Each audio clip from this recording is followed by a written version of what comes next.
Back on HQ Spotlight, it is time to play Overrated, Underrated with this week's college football playoff rankings heading into Championship Saturday.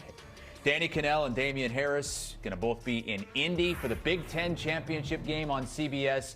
But, fellas, let's start with the SEC Championship game. Rematch between Georgia and Texas. Damien, I'll start with you. Are the Dogs overrated or underrated as the highest-ranked two-loss team? I think they're underrated. And I've said at certain points in the year, if Carson Beck doesn't turn the ball over, this is the most equipped team in all of college football to win a national championship. You start with Kirby Smart. You look at what they've built in that program.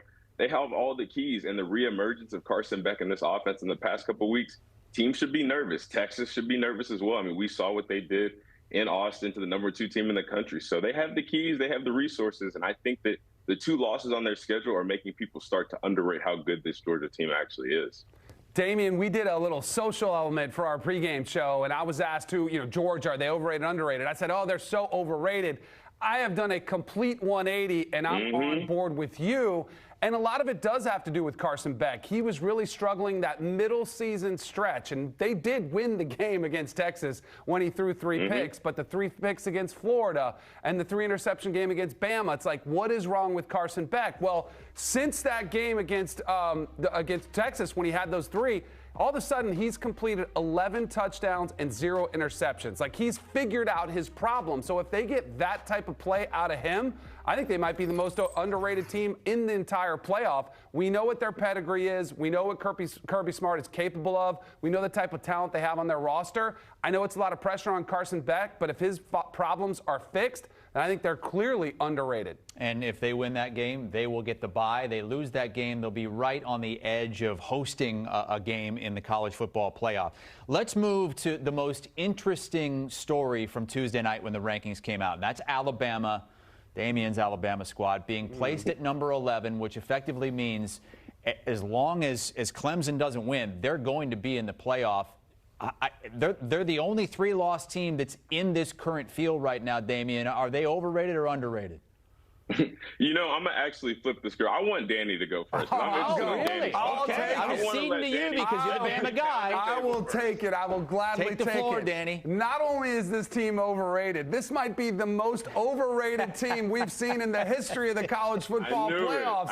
What are we doing? First of all, they shouldn't even be getting a pass. But when I am looking at this team, I am not going to be fooled by beating a bad LSU team and a very overrated Missouri team. And if you take the last few games, what they've done is they've gotten smoked by Oklahoma, who's a very average team, but really the formula is out. If you can control Jalen Milroe in his legs, that is all they can do. That is their offense. And teams have proven capable of doing that time and time and again, which is why they've got bad losses on their resume, including one to Vanderbilt, as well as that game against Oklahoma where they were held to 3 points. Brent Venables had a masterful game plan. It's too one-dimensional on offense, and I think their defense is gettable as well. So I don't think this team is capable of winning a national championship. They'll probably get gifted another opportunity in the college football playoff because they're still riding the coattails of Nick Saban. I don't think it's fair, but we'll see what they can do about it. I knew Danny had to get all that off of his chest, so I went ahead and let him do it. I still think Alabama is underrated. Yes, I know they have a couple bad losses, but they still have a really good win over one of the teams that we just said is one of the most underrated teams in the country, and that is Georgia. And I think that what the committee showed us last night is there is merit and there is weight in the brand, in the name, and the fact that Alabama has been there before. I understand they're under a new coaching regime, but at the end of the day, they have players that have been there. This program has been there, and at the end of the day, they think that Alabama is better than some other teams that are out there, like Miami. I know we're going to talk about them soon. But I just think that that's what it is. That's an underrated quality about being a championship caliber program. Is even in a down year, sometimes you still get the benefit of the doubt because you have been there before and you've had so much success when you have been there. Danny, we saw the graphic there with the resume, and it had worst loss at Vandy. Is that worse than 24-3 at Oklahoma? No, that's the thing. I think they're only allowed to list one bad loss because that's all everybody has, but they've got 2, so they just give them the benefit of the doubt. So if you have them overrated, who should be ranked ahead of Alabama in playoff position Of the 4 teams, because there's 4 teams, I think Miami at 10-2 is getting robbed, but it's hard to pound the table for them because they've lost 2 of 3. There's a recency bias. I think Ole Miss has one of the best wins because not only only did they beat Georgia, they didn't give up the lead and surrender it and only win by 1. They smoked them 28-10. I would give the edge to Ole Miss or to South Carolina, who I think is playing better than anybody in the country right now with a defense that's pretty dominant and a young quarterback in Lenore Sellers who really has come of age. I think I'd go with South Carolina or Miami in this Okay, position. well, let's go to Miami now, Damien, because they were the biggest dropper of the week in the playoff rankings, down 6 spots to number 12. It appears as though they're out of playoff contention now because they're not in a championship game. Danny had 3 ACC teams in a couple of weeks ago, not anymore. Crazy of him. What do you think about Miami's ranking, Damien? I think Miami's overrated, and I think it's because of their offense. Everybody's in love with Cam Ward and the weapons he has at receiver, and guys like Xavier Restrepo, Damien Martinez. Like, they're in love with the idea of this Miami offense and what they're capable of, and people think that they can just go in and outscore everybody in the CFP. Well, that's not going to happen. Their defense is not good enough to win them games. And Danny just talked about where they lost 2 out of the last 3. Well, when you look at games like Virginia Tech, you look at games like Cal, if the ball bounces a different way, which it easily could have, a different call here, a different call there, Miami could be sitting here at 8-4 instead of 10-2. So even in some of their wins, they have not been convincing enough that they should be in the CFP playoff, clearly because they're not even in the conference championship.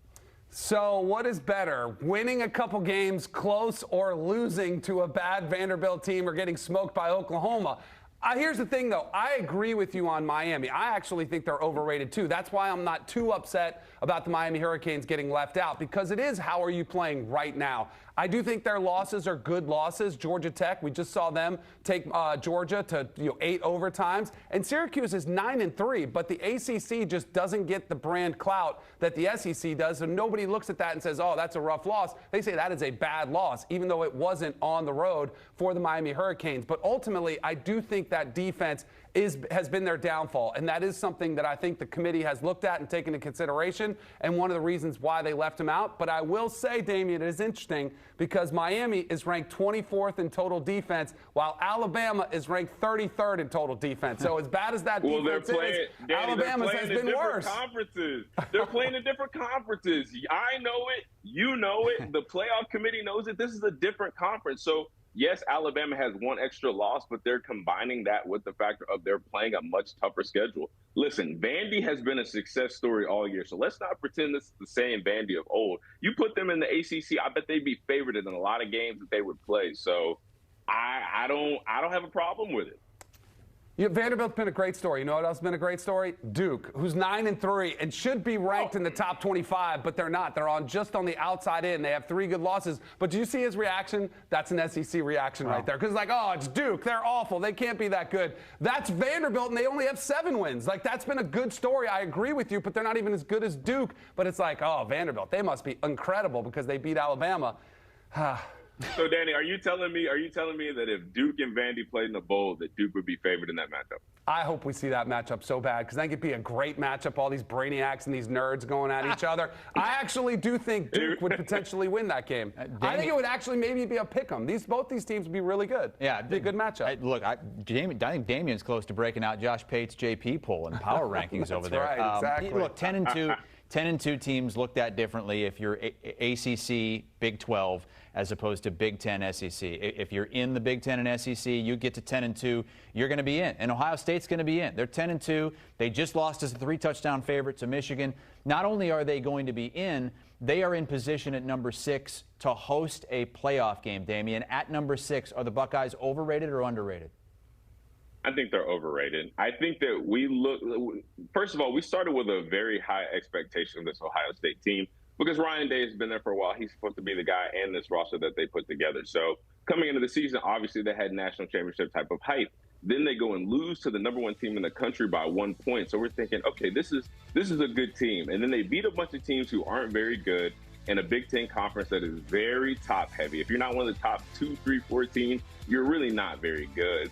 And now we think, okay, well, they squandered a 3-point favoritism to Michigan. Well, they're still good. They're playing the Big Ten. This is Ohio State. They're not that good. Boise State only lost to Oregon by 3 points in Oregon. So why doesn't Boise State get the same respect that Ohio State does? Nobody thinks that Boise State should get a first-round bye. People think they should be ranked lower. Well, they've won all of their games. we've seen with all the parity in college football how difficult it is to win games week in and week out. Well, Ohio State hasn't done that. They've lost 2 games. And I think that we just think they're good because of the name, because of the conference that they play in, the expectation. But I really don't think they're that good. I think that Ryan Day has proved that he's not going to win you the big games and the big moments. And what we've seen on the field is just not a result of a championship caliber coach and the best roster that money can buy. We're not seeing the product on the field. I think they could be underrated, Damien. Here's what because that roster is talented, and they have beaten 2 top 5 teams, right? They beat Penn State on the road, and they smoked Indiana at home. And Indiana was a top 5 team at the time, and they're still a top 10 team according to the committee. What I don't know, and this is where they could either be cast aside, they could be a first-round exit if they let that Michigan loss linger. And this is what good coaches would do. So this is a challenge for Ryan Day. I know you've called him out, and a lot of Ohio State fans are calling him out. Can he get this team to respond positively? Can he get it to motivate them, to energize them, to get them ticked off to a point where it actually turns this team this season, which felt like it was so promising, now it feels like a disaster? Can they turn it around? I still think they can, but they have to get out of their own heads mentally in order to do so. I still think this team could win it all. The odds makers do too. The 3rd best odds to win the national championship. So I think it all comes down to, can Ryan Day turn this thing around emotionally, mentally, get this team ready to go? Because I can imagine a scenario playing at home. They get a 3-and-out, 2 3-and-outs. That crowd's going to be booing, which would be wild to see in a home playoff game, that the fans could actually be upset with this team. I get it. It's the reality. But can he motivate this team and get it turned around? Looking forward to seeing you guys at the Big Ten championship game between Penn State and Oregon this weekend, part of our coverage on CBS Sports HQ. And Danny, I know you've got Cover 3 podcast that'll be taking place from out there as well. What do you guys have in store? Oh, I can't wait. We're doing a live show 12 to 2 on Friday there. We're going to hopefully run into some fans out there previewing the game, some special guests. Cannot wait. Chip Patterson out in the wild in Indianapolis. It's cold. We got to bundle up. Okay. Download that QR code. It'll take you right to the Cover 3 podcast.